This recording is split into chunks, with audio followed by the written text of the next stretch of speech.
Yes, Kenya. Tamu sana, yes. There are some questions I want us to answer here, for they are going to help us in building our analysis and discussion right now. Why do you think President Uhuru Kenyatta decided to support a candidate who has never campaigned for him or even voted for him? Yes, and then ignores a candidate who has campaigned for him and also probably voted for him. I'm talking of Uhuru supporting Raila Odinga and ignoring William Ruto. Why do you think Uhuru Kenyatta did that? And then secondly, why do you think President Uhuru Kenyatta actually supported a candidate who, after 2017 presidential election, that candidate's political future was deemed bleak? And I'm saying that because after Raila's 2017 Uhuru Park swearing in, that was given a wide berth by his NASA co-principals, it was almost certain and very clear that NASA as a coalition was going to split. So in the event NASA actually split, and then Jubilee could have fielded one candidate, Jubilee's candidate was easily going to win this year's presidential election. And that is so because NASA could actually not hold together. It was clear they were going to split. Why do you think Uhuru Kenyatta actually, with that realization, actually went ahead to have a handshake with Raila Odinga and then he supports Raila's candidature? Yes, those are the questions I want us to answer here, for they are also just going to help us in building our analysis and discussion right now. In case you've bumped here for the very first time, kindly subscribe, give this video a like. Thank you, God bless you, God bless Kenya. Yes, I know there can be so many answers to those two questions, but I'm seeing some aspect of fate aligning things to produce Kenya's fifth president. So in this video, I want us to dig deep to see exactly what that means politically and why I strongly believe Raila Odinga is easily going to win this year's presidential election with a lot of ease. Yes. Every country has got its president, and those presidents seems to be repeating themselves. In Kenya, we have been told before, and actually if you look at things keenly, we have seen presidency in Kenya rotating between the young and the old. If we have a younger president this time around, the next president automatically comes out as very old. Those are things we have seen since Kenya's first president, Jomo Kenyatta. And also it's a fact, ladies and gentlemen, that there is no vice president who has successfully succeeded his boss or the president outrightly, unless his boss, the president, dies in office, something we witnessed in the case of first president Jomo Kenyatta and Moi. But assuming the president is alive and retires, then there is no vice president who has successfully succeeded his boss. Yes. And then if you look at things objectively and very clearly, in Kenya, there is no single person who has contested for the presidency for the very, very first time and won that presidency. And 2022 is not going to be an exception.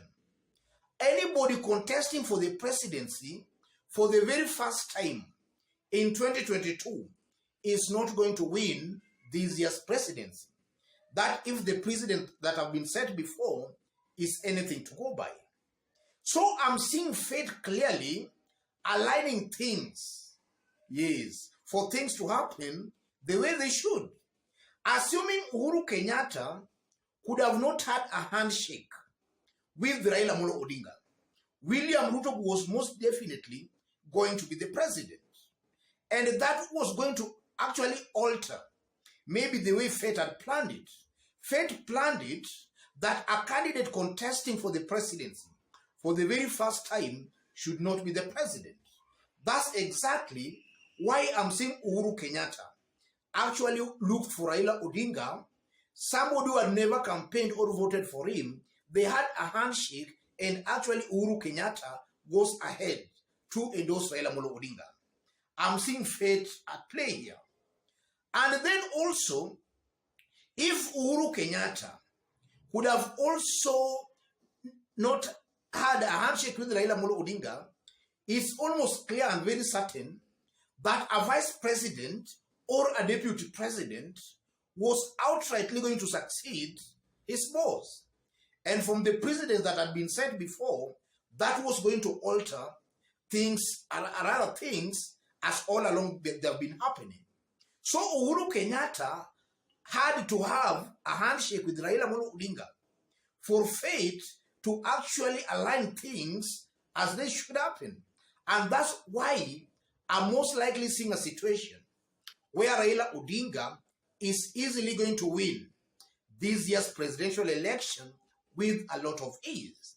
And besides all that, I want us also to have a look at some reasons, some practical reasons, why I also believe Raila Odinga is also going to win this year's presidential election. And the first reason, Raila has attested loyal and fanatical support across the country. And in the previous elections, Raila has shown and proved that that is a support that can actually go ahead to vote for Raila Odinga irrespective of what happens. So because of that, I'm seeing Raila Odinga easily winning this year's presidential election. And from the past presidential election, the support, that Raila support base stands at around 44% of the national vote.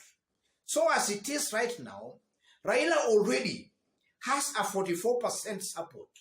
He only needs 6% plus 1 vote to actually make him get 50 plus 1% vote.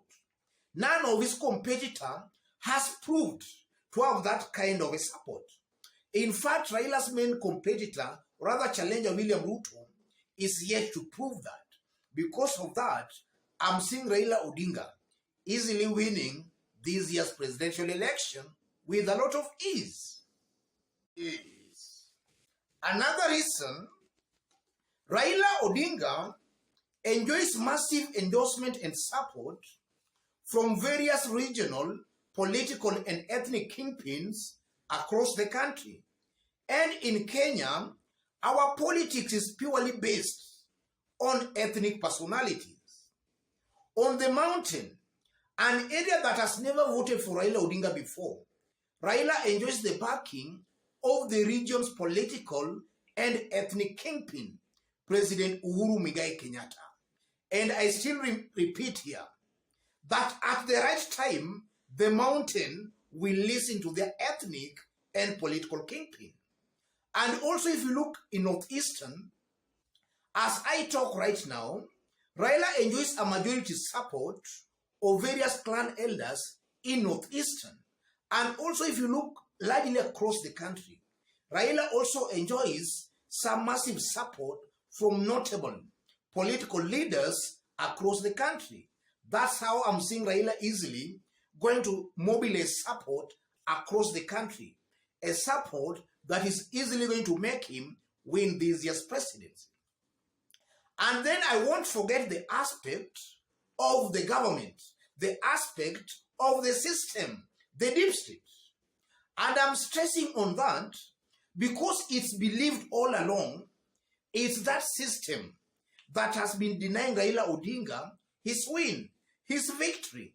That system is now with Raila Amolo Odinga. That system now supports Raila Amolo Odinga. So what has all along been denying Raila his victory, that thing is now with Raila Amolo Odinga. So because of that, I'm seeing a high possibility where Raila Odinga is easily going to win this year's presidential election with a lot of ease. And then also I'm seeing Raila's main competitor has some serious integrity and credibility issues surrounding him. As much as integrity and credibility is not a consideration in Kenyan politics, in fact, the dirtier you are, the more appealing you become. I'm seeing in 2022, there is a good percentage of Kenyans who might actually be tempted to actually reject William Ruto because of all the corruption allegations bedelving William Ruto. Because Kenyans, a good majority of Kenyans, strongly believe and feel that William Ruto is the most corrupt Kenyan alive since independence. And I'm saying that again based on some research that were done in 2018. And Kenyans were asked a simple question. Who do you think is the most corrupt Kenyan alive? Kenyans ranked William Ruto as the most corrupt Kenyan alive. I just don't see a situation where Kenyans can now then turn to actually vote for that person again. It won't add up. That's also a reason that I'm seeing going to make Raila Odinga easily win this year's presidential election. And then I'm also seeing some kind of Raila is well ahead of his competitors in terms of political strategy, scheming, and even financial muscles. You know, money also matters in Kenya's presidential election. The deeper your pockets are, the higher your chances of laying out very good strategy to actually convince the masses to cast your votes. As it is right now, a combination of Raila Odinga and Uhuru Kenyatta, and that combination of Mount Kenya business community, I don't think there is any combination that can actually beat that combination in terms of financial muscle. So because of that, I'm also easily seeing Raila Odinga going to oil his campaigns, his presidential campaigns, very well, just as a result of such kind of fundings. And that, in my considered opinion, is easily going to make Raila Odinga win this year's presidential election with a lot of ease. I know there are so many reasons, ladies and gentlemen, but for today, let me just stop it there, because looking at things objectively, or rather looking at the bigger picture, I'm seeing Raila Odinga easily winning this year's presidential election. Otherwise, ladies and gentlemen, just as I did indicate when we were starting, in case you've bumped here for the very first time, kindly subscribe, give this video a like. And to our fans, our subscribers, I'm very much humbled, very grateful for the kind of support you are giving me here. God bless you. God bless Kenya.